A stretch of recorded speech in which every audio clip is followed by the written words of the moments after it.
Whoa, this is the Illusion reporting from somewhere on Spaceship Earth. I've got a book review for you. This is the Mayflower by Nathaniel Philbrick. I've reviewed a couple of his books. I did The Last Stand, the one about Custer. I did Sea of Glory and Heart of the Sea. This one was a little dry. It was definitely a bit dry. I'm into sort of the historical literature that comes to life a little bit. This was a lot of names and dates, but I powered through it. It was one of the books I would read to Owl before at bedtime, so it took me about 3 months to read, but I read it to Owl. As far as a book goes, it had some pictures. It had some maps, which are always kind of important for historical books to have maps and pictures if they're available. And very interesting, I must say. I did not know what I learned. First of all, Thanksgiving is propaganda. Yup. Thanksgiving is a giant hoax.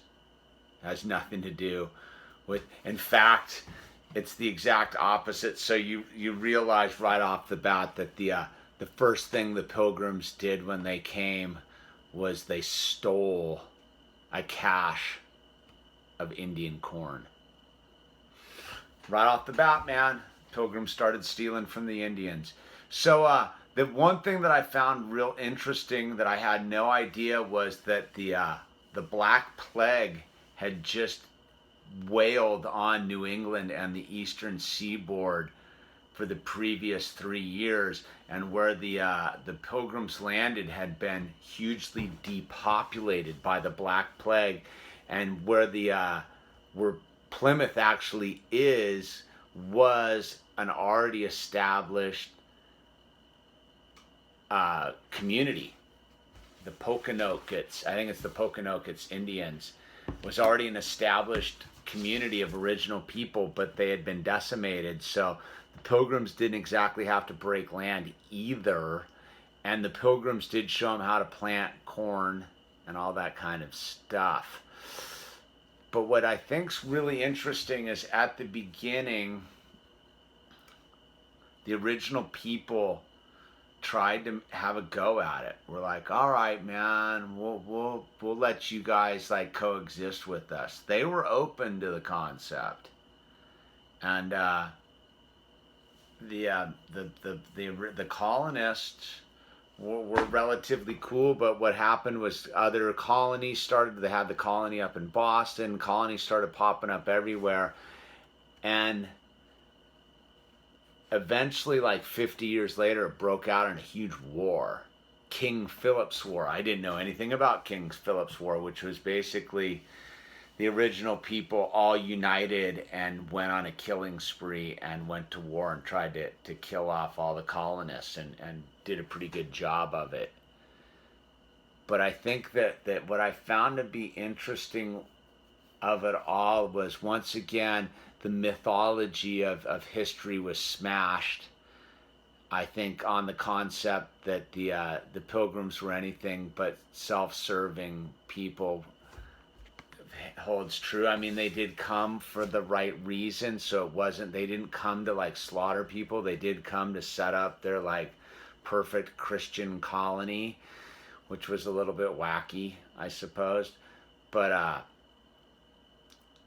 the original people did help them out, but they got conned, man, because of their own materialism, man. I mean, there's no other way to look at it. Nathaniel Philbrick, as far as authors goes, is pretty even and pulling from historical records, so I don't think he's really trying to whitewash it one way or the other, or native wash it one way or the other. So what I read was, once again, the original people were gave away most of New England for pots and pans. And you think, and I had a hard time like grasping that. Like, wow, imagine trading like hundreds of acres for like a steel pot. And then I was thinking, I was cooking noodles the other day, and I was like, kind of hard to cook food without like a metal bowl. And I was like, oh, wow, it must have been like a revolutionary product if you were an original person living back in the early 1600s to have a metal pot to put over the fire and cook your food in. I could see that being a super like, wow, dude, we got to have one of those. We can cook our food in a metal pot. Like, I don't know how do you cook your food otherwise, you know? I guess it's that thing where you realize, try cooking without a pot or a pan. I guess that would be my thing. So I do get on a certain level why they were like, ooh, those things are rad. So, you look at New England once again, it was just frittered away. It was literally just given away for nothing. And then a couple generations later, the original people were like, oh, dude, we're screwed. And then they started up this war.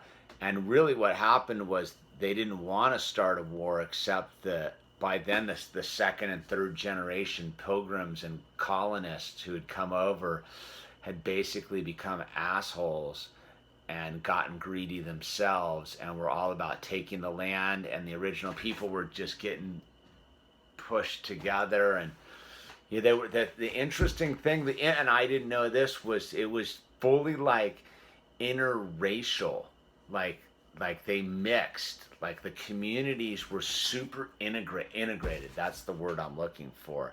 There wasn't, in the beginning, it wasn't us against them. It was like just a bunch of people like, oh, let's like make this happen. And the original people were a little bit put off by the fact that on the concept of them like dropping houses everywhere and cutting down all the forests. And they were like, dude, you guys are a little crazy.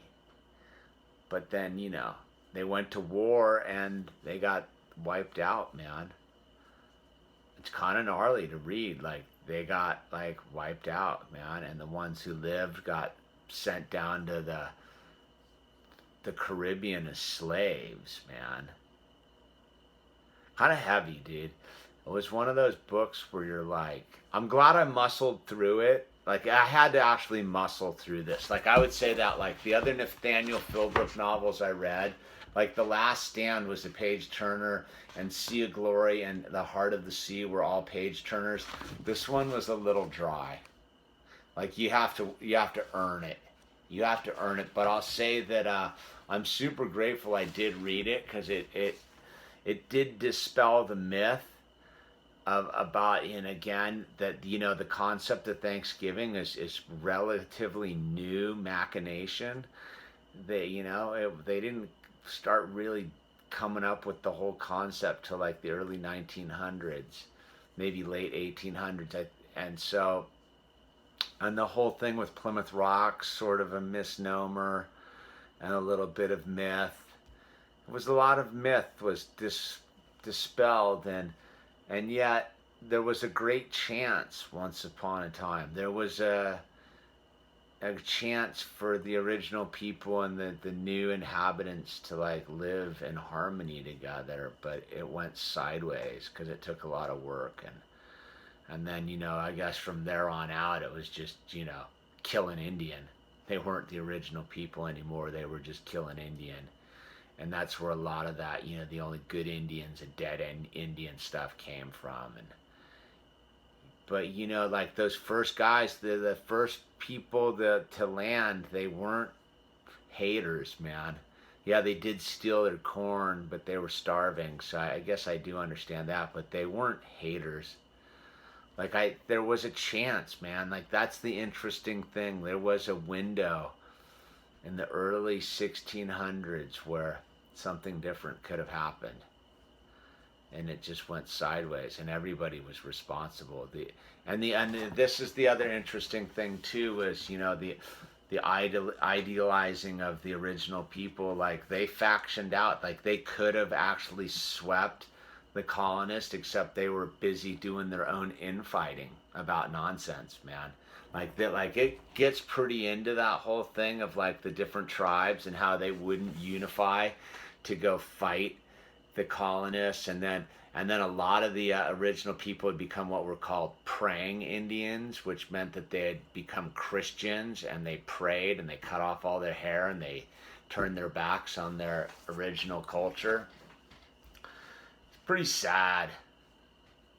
I don't know, man. I looked out, like, it makes me look at the out differently, man, here on the West, right? The West. I lived on the East Coast for a long time, man. You get a different perspective out there, but I guess that that wound is a lot fresher out here on the West Coast. But, you know, I guess not really. I mean, you look at the Spanish missionaries had already done a pretty good job on the California original people early on, man. So I don't know, dude. The whole thing's just tragic. Just how people just don't have their own best interests in heart, and ultimately you read that book and you're, once again, you can't idealize either group. They all just blew it in the name of possessions. That's it, man. The original people gave up their hold of the land in the name of materialistic goods, and the colonists were on the materialistic goods trip, and it was all about like making money and doing the thing, and everybody was in on it, dude, and yeah, no good guys in that story, really. I mean, there was a couple, but even the good guys were. You know what kind of shocked me was the barbarism. They used to cut off their heads and stick them on poles and put them outside their like little towns and stuff. Like, I don't know, dude. It's pretty grim, dude. There was some pretty horrifying like descriptions of what was going on there, man. Let's not say any of these people were anything but barbarians on both sides, man. Like, anyone who wants to say like we live in a screwed up world, they should read some of these old books, man. That was screwed up, dude. What was going on in the 1600s, man? Pretty evil, dude. Like, yeah, we may not get along and we got all sorts of problems in modern day America, dude, but like, these people were chopping each other's heads off, man, and butchering each other and killing one another like no quarter. Killing kids and the whole thing, dude. Like, pretty brutal. I don't know, man. History's gnarly, dude. And once again, you know, my big push, what I'm always going to say on these videos to kind of wrap it up is, if you want to know what the future looks like, man, you got to figure out what the past was all about, dude. You want to know what's happening in the present moment of your reality, figure out what happened in the past, man. History repeats itself. It's cyclical, dude. It's the same thing. The world we're living in is no different than the world they live in there then. It's just different. I don't know if that made any sense. But, you know, it's a heads up, dude. Material goods aren't worth destroying your world. Like, you read this, like, no, everybody after King's Philip War, everybody lost. It took 100 years for the colonists to like regain like whatever economic advantage they had after they wiped out all the original people, dude. And the original people, they're gone, dude. Like, gone. Pretty gnarly.